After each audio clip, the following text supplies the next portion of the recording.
बिस्मिल्लाहिर्रहमानिर्रहीम। जब हज़रत आदम अलैहिस्सलाम बहिश्त से ज़मीन पर आए तो बैतुल मामूर के तवाफ के बरात में गमगीन रहते। अल्लाह ने फरिश्तों के एक गिरोह को भेजा। उन्होंने बैतुल मामूर के नीचे एक मकान तामीर किया और इसका तवाफ किया। इस रोह से खाने काबा के गिर्द तवाफ जारी है। अल्लाह ताला ने हज़रत इब्राहीम को हुक्म दिया कि हज करें और इस्माइल अलैहिस्सलाम को अपने साथ हज के लिए ले जाएं और इनको हरम में साकिन करें। दोनों बाबेरे हज के लिए 100 ऊँट पर रवाना हुए।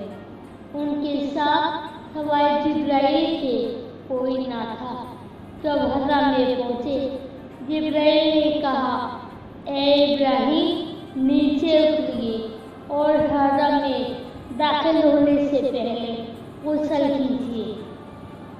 इब्राहीम अलैहिस्सलाम ने गुस्ल किया। जिब्राइल ने इनको एहराम की तालीम दी।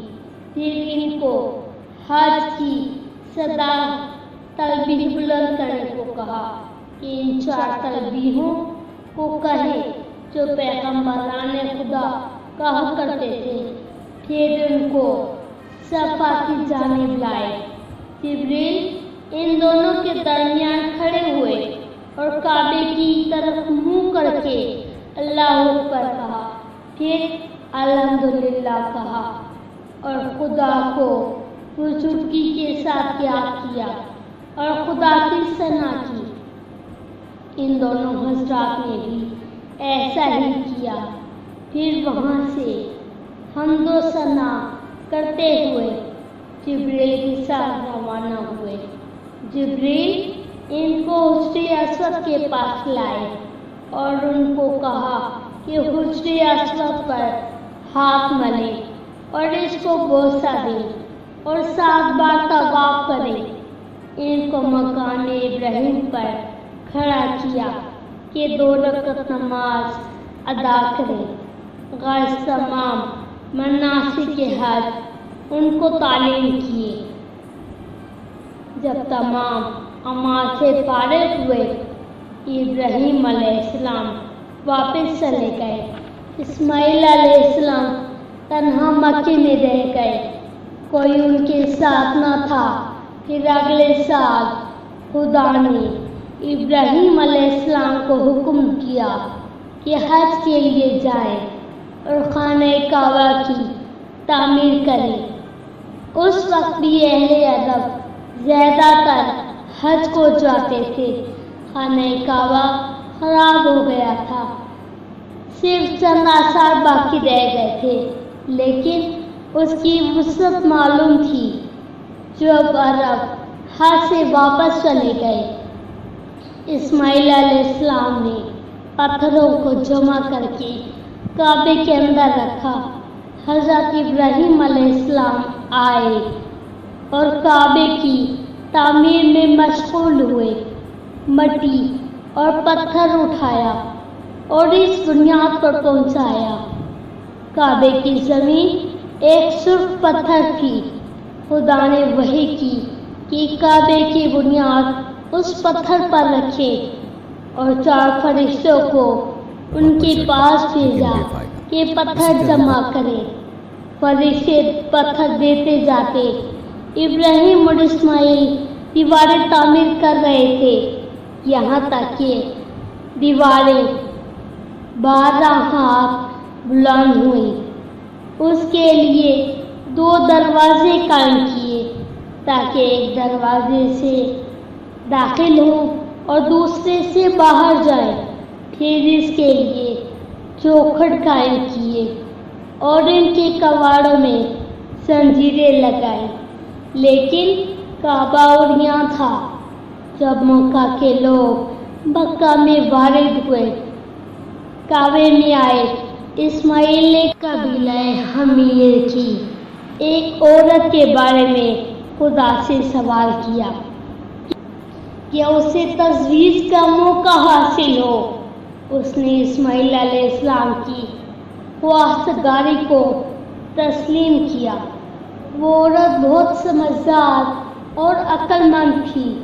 جب حضرت ابراہیم علیہ السلام حج کے لیے آئے، اسماعیل علیہ السلام سے ملاقات کے لیے ان کے گھر بھی گئے، وہ موجود نہ تھے، روزے کی فکر میں گئے تھے۔ ان کی زوجہ نے حضرت ابراہیم کو دیکھا کہ وہ ایک مرد پیر ہے اور گرد میں بھرے ہوئے ہیں۔ حضرت ابراہیم علیہ السلام نے اس سے پوچھا کہ تم لوگ کیسے؟ کہا بہت اچھے ہیں۔ پھر اسماعیل علیہ السلام کا حال دریافت کیا اور نے ان کی تعریف کی اور کہا کہ ان کی حالت بہت اچھی ہے۔ پوچھا کہ تم کس قبیلے سے ہو؟ کہا قبیلہ حمیر سے۔ یہ معلوم کر کے حضرت ابراہیم علیہ السلام واپس چلے گئے۔ ایک خط لکھ کر اس عورت کو دے گئے کہ جب تمہارا شوہر آئے تو اس کو دے دینا۔ جب اسماعیل علیہ السلام واپس آئے، خط کو پڑھا اور پوچھا کہ اس مرد پیر کو تم جانتی ہو؟ یہ کون ہے؟ اس نے کہا کہ وہ بہت نیک اور تم سے مشابہ معلوم ہوتے تھے۔ فرمایا وہ میرے پدر بزرگوار ہیں۔ عورت نے کہا واہ سواتا۔ اسماعیل نے کہا کیوں؟ شاید ان کی نگاہ تمہارے کسی حصہ جسم پر پڑی۔ اس نے کہا نہیں، لیکن افسوس کہ ان کی خدمت مجھ سے نہیں ہوئی۔ اس ساکلہ عورت نے کعبے کے دونوں دروازوں کے 2 پردے بنا دیے جن کی لمبائی 12 ہاتھ تھی اور ان کو دروازوں پر لٹکا دیا جو بہت اچھے معلوم ہوئے۔ تو اس نے تمام عمارت کعبہ کے لیے لباس تیار کرنے کا مشورہ کیا تاکہ پتھروں کی بدنمائی پوشیدہ ہو جائے۔ اسماعیل علیہ السلام نے کہا بہتر ہے۔ تو انہوں نے اپنے قبیلے کی عورتوں کے پاس کاٹنے کے لیے اون بھیجا۔ اسی روز سے یہ سنت عورتوں میں جاری ہوئی کہ اس طرح آپس میں ایک دوسرے کی مدد کرتی ہیں۔ پھر تیزی کے ساتھ پردے بننا شروع ہوئے۔ پردے تیار کر کے ہر طرف لٹکاتی جاتی تھی، یہاں تک کہ حج کا زمانہ آ گیا اور ایک چند کا پردہ باقی رہ گیا اور تیار نہ ہو سکا۔ انہوں نے حضرت اسماعیل علیہ السلام کو کہا کہ اب اس طرف کے لیے کیا کریں؟ آخر اس طرف کے لیے برگے خرما کے پردے لٹکا دیے۔ حج کا وقت آ گیا اور اس مرتبہ بہت زیادہ عرب آئے۔ انہوں نے چند نئی باتیں ملاحظہ کی جو ان کو اچھی معلوم ہوئی تو کہنے لگے اس مکان کی تعمیر کرنے والے کے لیے مناسب ہے کہ ہم ہدیے لایا کریں۔ بس اس روز سے خانہ کعبہ کے لیے ہدیہ مقرر ہوا اور عرب کے تمام قبیلے خانہ کعبہ کے لیے ہدیے لانے لگے۔ اس طرح کی مزید تحقیقی، علمی اور تاریخی ویڈیوز دیکھنے کے لیے چینل کو سبسکرائب کیجیے اور بیل آئیکن کو کلک کیجیے۔ ویڈیوز کو لائک کیجیے اور کمنٹ کے ذریعے بتائیے کہ آپ کو ویڈیو کیسی لگی۔ اگلی ویڈیو تک کے لیے خدا نگہدار۔